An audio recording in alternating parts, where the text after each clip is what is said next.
going to try to make this story as brief as possible. It's just a testament to Allah always being for you when you stand up for truth, for what's right. So, this was like 2008.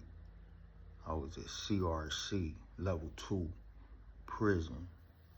And this is my first time coming down from a level 3, because I've been on level 3 5 years. I just made it to where my points lowered from me programming, and then they sent me to CRC. Much more wide open prison. Real life, I'm talking about. I couldn't believe they got like 100-man dorms. It's 100 men in each like barrack. They look like military barracks. That's exactly what they are.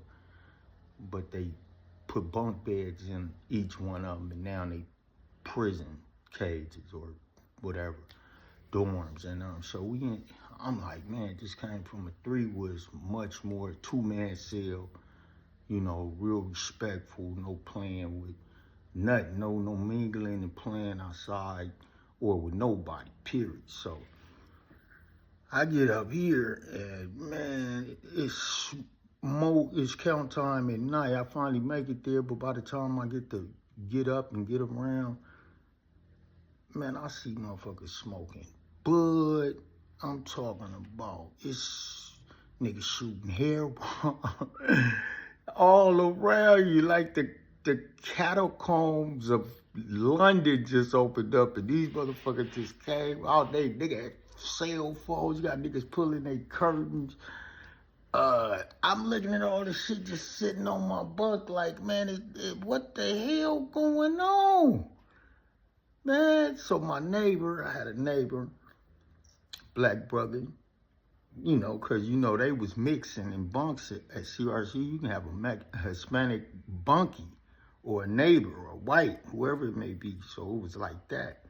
But, yeah, so, man, I couldn't believe this. So I hollered at my bunk, man, what a bug? They doing all this up? And he's like, yeah, man. I'm like, shit. I wasn't smoking at that time. I wasn't drinking. I had stopped eating meat and everything. So I lasted. I was on level 3, mind you. So it was more structure, more. I had brothers up there that was, you know, feed me knowledge, and, you know, I could hang with and learn from, and together we sharpen one another. Up here, it wasn't nothing like that. It was just wide open. I'm up there by myself, like. But I ain't smoking and drinking for about the first 6 months. I'm just chilling. I'm still on my program, working out every day. I'm doing my thing. I done got to know my neighbor. I pick and choose who I chose to associate myself with. So I picked my neighbor and another brother out of Indio. I ain't gonna say no name. My other brother was from LA, out of LA, yeah. So we was up there, and these are 2 dudes that I chose by this time. It's been about 6 months that I chose to mess with. So by that time, I said, I start smoking now. Weed, I'm buying weed. I done got me a cell phone. So I just started getting adapted to my environment, I guess you could say. But, so I started smoking bud.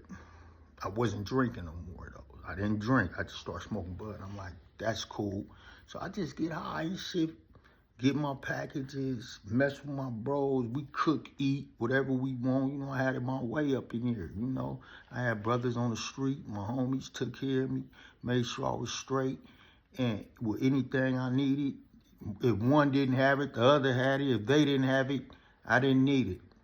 But anyway, yeah, so, which they always had it, though. It may take a little more time, but it comes around. But so, yeah, man, I'm up in there, like, I guess people didn't like that that I was to myself, that I had a program working out, I was solid. I chose and picked who I wanted to, smoking every day, every night, whenever I want.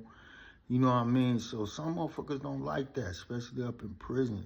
And I'm a non-affiliate, so, you know, people try to find ways to get in. You know what I mean? Try to maneuver their way into your space and try to find something, man. Even if you doing everything you're supposed to do. So somehow that happened to me. I talked to the CO one day. I had to use the restroom. It was count time. And as they passed me, I was like, you mind, after you count, can I run to the bathroom real quick? Because you ain't supposed to get off your bunks until count clear. So if it's an emergency, you let them know, they'll let you go. So he said, yeah, as soon as I finish doing this and leave the dorm, I can go to the restroom. He did his count, left. I get up, I go to the restroom, but they had it like taped off because they clean the restrooms at count time too. Certain porters or things. So, but they leave one open just in case for emergency purpose. So when I get off the bunk, I'm going to the restaurant. I hear somebody say, man, get your ass back on the bunk. Count ain't clear.